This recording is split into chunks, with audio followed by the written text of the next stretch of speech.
ಚಾನಲ್ಗೆ ಸ್ವಾಗತ. ಎಲ್ಲರಿಗೂ ನಮಸ್ಕಾರಗಳು.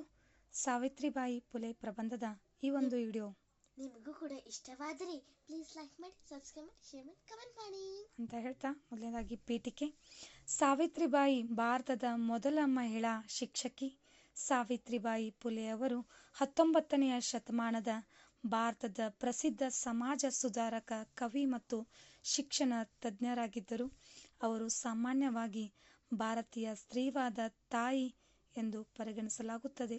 ವಿವರಣೆ: ಸಾವಿತ್ರಿಬಾಯಿ ಫುಲೆ ಅವರು ಮಹಾರಾಷ್ಟ್ರದ ನೈಗೋನ್ ಗ್ರಾಮದಲ್ಲಿ 3 ಜನವರಿ 1831ರಂದು ಜನಿಸಿದರು. ಆಕೆಯ ಪೋಷಕರು ಲಕ್ಷ್ಮಿ ಮತ್ತು ಕಂಡೋಜ್ ನೆವಾಸೆ ಪಾಟೀಲ್ ಇಬ್ಬರು ಮಾಲಿ ಸಮುದಾಯಕ್ಕೆ ಸೇರಿದವರು. ಸಾವಿತ್ರಿಬಾಯಿ ಅವಳು ಹಿರಿಯ ಮಗಳು ಮತ್ತು ಆ ಕಾಲದ ರೂಢಿಯಂತೆ ಆಕೆಯನ್ನು 9ನೇ ವಯಸ್ಸಿನಲ್ಲಿಯೇ ಆ ಸಮಾಜದಲ್ಲಿ 13 ವರ್ಷ ವಯಸ್ಸಿನ ಜ್ಯೋತಿರಾವ್ ಫುಲೆಯೊಂದಿಗೆ ವಿವಾಹವಾದರು. ಇಬ್ಬರು ಒಂದೇ ಸಮುದಾಯಕ್ಕೆ ಸೇರಿದವರು. ಸಮಾಜ ಸುಧಾರಕರಾಗಿ ಹೆಸರುವಾಸಿಯಾಗಿರುವ ಅವರ ಪತಿ ಜ್ಯೋತಿರಾವ್ ಅವರು ಅಧ್ಯಯನ ಮಾಡುವ ಉತ್ಸಾಹವನ್ನು ಬೆಂಬಲಿಸಿದರು. ಅವರು ಮದುವೆಯ ನಂತರ ಸಾವಿತ್ರಿಬಾಯಿ ಅವರ ಸಹಾಯದಿಂದ ಓದಲು ಕಲಿತರು. 1850ರ ದಶಕದಲ್ಲಿ ಅವರು ಪುಣೆಯಲ್ಲಿ ಸ್ಥಳೀಯ ಸ್ತ್ರೀ ಶಾಲೆ ಎಂಬ 2 ಶೈಕ್ಷಣಿಕ ಟ್ರಸ್ಟ್ಗಳನ್ನು ಸ್ಥಾಪಿಸಿದರು.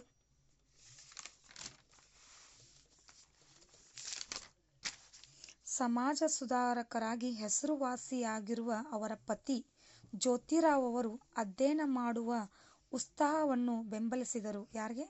ಸಾವಿತ್ರಿಬಾಯಿ ಫುಲೆ ಅವರಿಗೆ. ಅವರು ಮದುವೆಯ ನಂತರ ಸಾವಿತ್ರಿಬಾಯಿ ಅವರ ಸಹಾಯದಿಂದ ಓದಲು ಕಲಿತರು. 1850ರ ದಶಕದಲ್ಲಿ ಅವರು ಪುಣೆಯಲ್ಲಿ ಸ್ಥಳೀಯ ಸ್ತ್ರೀ ಶಾಲೆ ಎಂಬ 2 ಶೈಕ್ಷಣಿಕ ಟ್ರಸ್ಟ್ಗಳನ್ನು ಸ್ಥಾಪಿಸಿದರು. ಉಪಸಂಹಾರ: ಸಾವಿತ್ರಿಬಾಯಿ ಭಾರತದ ಸಾಮಾಜಿಕ ಕಳಕಳಿ ಮೊದಲ ಶಿಕ್ಷಕಿ. ಸಾವಿತ್ರಿಬಾಯಿ ಅವರು ಒಟ್ಟು 18 ಶಾಲೆಗಳನ್ನು ತೆರೆದರು. ಬಾಲ್ಯತ್ಯ ಪ್ರತಿಬಂಧಕ ಗೃಹ ಎಂಬ ಆರೈಕೆ ಕೇಂದ್ರವನ್ನು ಸಹ ತೆರೆದರು.